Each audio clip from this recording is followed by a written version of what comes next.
Saudara yang terkasih dalam Tuhan Yesus Kristus, apa kabar? Semoga saudara selalu menemukan kasih setia Tuhan dalam perjalanan hidup setiap hari. Kita berjumpa lagi dalam sapaan rohani hari ini. Namun sebelum kita merenungkan firman Tuhan, mari kita bersatu di dalam doa.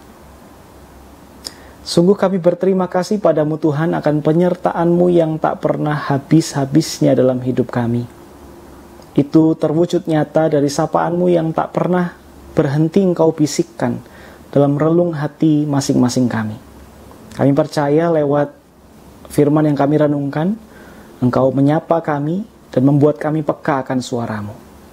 Sehingga kami menjalani hidup kami mengikuti tuntunan suara Tuhan. Inilah doa kami ya Tuhan dalam Kristus Yesus Tuhan kami berdoa. Amin.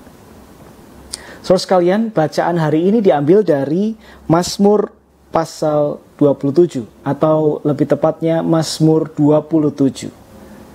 Dalam Mazmur ini saudara sekalian, Daud menceritakan bagaimana ia mengalami dihimpit dan dikepung oleh orang-orang yang hendak menjahati dia.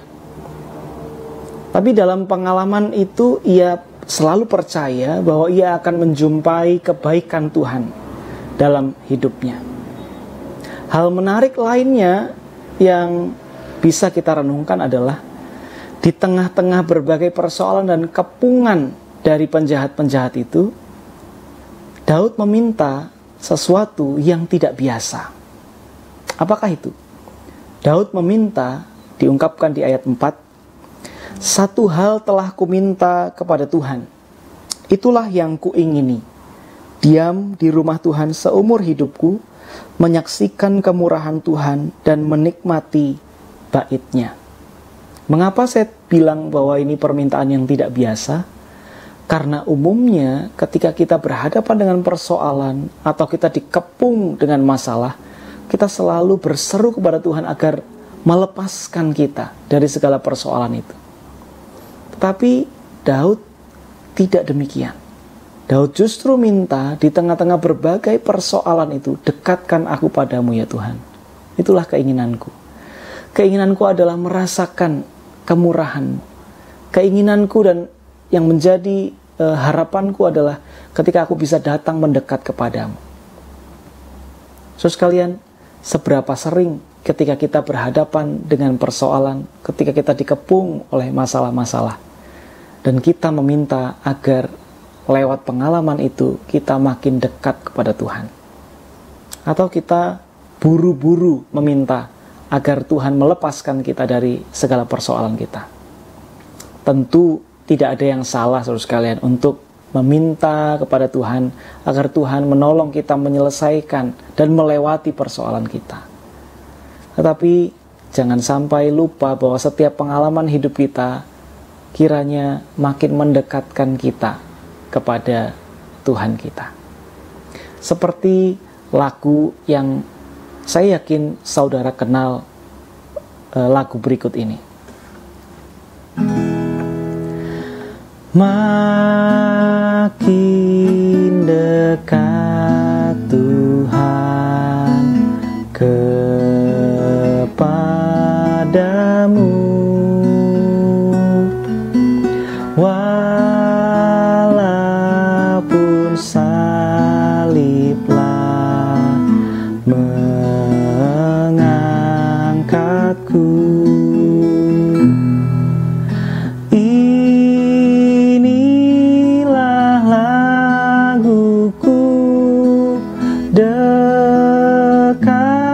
Kepadamu makin dekat Tuhan kepadamu.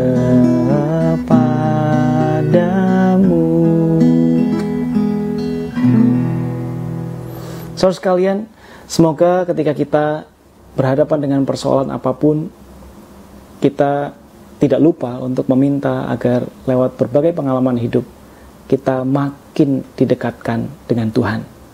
Sehingga dengan kedekatan kita kepada Tuhan, kita menjadi peka pada tuntunannya. kita menjadi peka juga pada jalan keluar yang Tuhan tunjukkan. Dengan menjadi dekat kepada Allah, kita menjadi peka apa yang jadi kehendak Allah. Dan bisa jadi kehendak Allah itulah yang menolong kita keluar dari persoalan kita. Sama seperti apa yang dialami oleh Daud, sehingga ia mengatakan, "Maka sekarang tegaklah kepalaku, mengatasi musuhku sekeliling aku." Daud pertama-tama meminta agar ia makin dekat kepada Tuhan, merasakan kemurahan Tuhan. Dan dari sanalah ia justru bisa menegakkan kepalanya dan menghadapi segala persoalan yang harus dia hadapi. Semoga saudara pun menemukan kekuatan yang sama ketika kita memohon kepada Tuhan agar lewat berbagai pengalaman Ia mendekatkan kita kepadanya. Mari berdoa. Tuhan, kami tidak selalu mengerti mengapa persoalan hidup silih berganti dalam hidup kami. Tapi seperti permintaan Daud, kami pun mau meminta agar dalam berbagai macam pengalaman hidup, oh Tuhan, kami makin dekat kepadamu. Dan lewat kedekatan bersamamu-lah kami beroleh kepekaan untuk mendengarkan apa yang jadi kehendak-Mu. Dan yang kami yakini kehendak-Mu menolong kami untuk keluar dari persoalan kami, memberi kami jalan keluar. Terima kasih ya Allah, kami sungguh rindu untuk makin dekat kepadamu. Dalam Kristus Yesus anak-Mu, kami berdoa. Amin. Selamat melanjutkan aktivitas saudara, Tuhan memberkati.